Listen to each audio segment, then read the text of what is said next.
Another unfolding emergency. The several states in the West watching that urgent search underway also at this hour for the missing in the wildfires. More than 70 fires now burning in 10 states tonight. At least 27 people have now died. Many are still missing. Some are family members who called for help, but relatives could not get to them.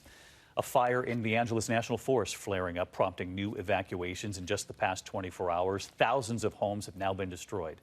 Much of Talent, Oregon, wiped off the map.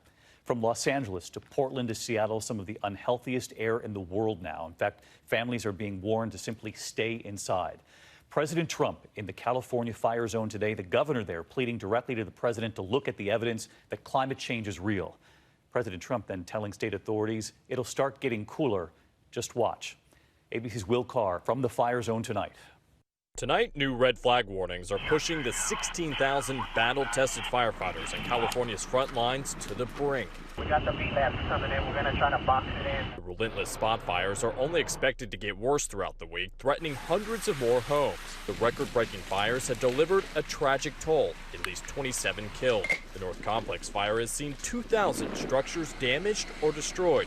Tonight, the town of Berry Creek is a wasteland. The area is 5 miles wide and everything in sight is incinerated.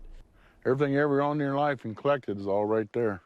While volunteer fire captain Reed Rankin was rushing to evacuate his neighbors, his own home was burning. Just living here where we want it to be, and it's just gone. It's heartbreaking. At least 71 major fires are burning through the West. In Oregon, they're warning of a mass fatality incident with at least 22 people missing in the state after the flames have wiped out at least 6 towns. Search crews and canines taking on the grim task of scouring through the rubble while residents return in utter despair. It's the worst thing I've ever seen in my life. I had seen videos, but it's 1,000 times worse than I could have ever imagined.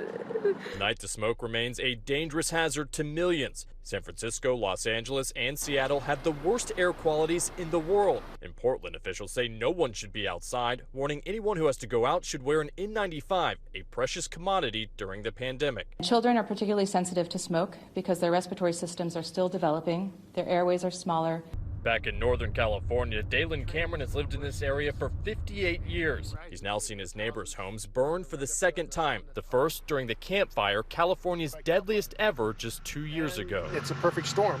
You get that perfect storm, the wind came up out of the canyon, took that fire up and blew it over.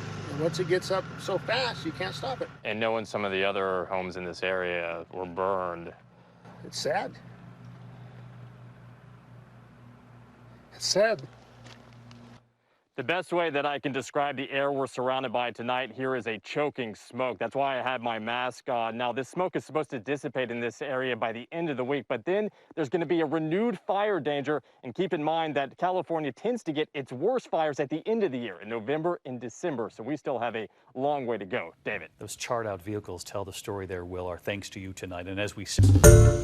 Hi, everyone. George Stephanopoulos here. Thanks for checking out the ABC News YouTube channel. If you'd like to get more videos, show highlights, and watch live event coverage, click on the right over here to subscribe to our channel. And don't forget to download the ABC News app for breaking news alerts. Thanks for watching.